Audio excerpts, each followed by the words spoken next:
So the article's up on SI right now, and your article mentions several different ways the president has had an impact on the NFL and its players. What would you say is his greatest impact, though?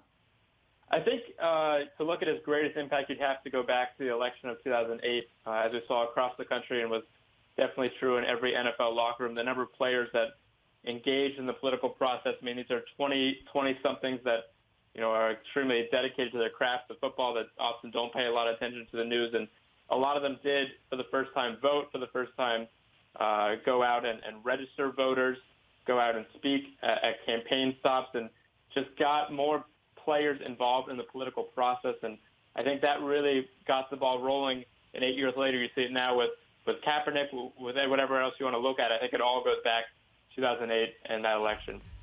Yeah, and it wasn't just limited to the National Football League. You also talked about college football. He mentioned once upon a time about a lack of a college football playoff. He talked about how if he had a son, he wouldn't allow that son to play football.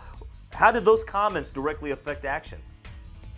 It's hard to draw the direct parallel. I think more than him influencing those debates, I think what those kind of comments and several others he made in various press conferences did was validate that discussion and say, this is important. It's not just sports. And in so doing, he kind of, validated my job, validated a lot of sports writers who dedicated their lives to learning about, writing about, talking about these kind of issues, and elevated them to a national discussion to the point where it is seen as a major issue if the NFL is not up to date with domestic violence or if college football doesn't have a playoff. And I think doing those things kind of leads to action, maybe more indirectly than directly.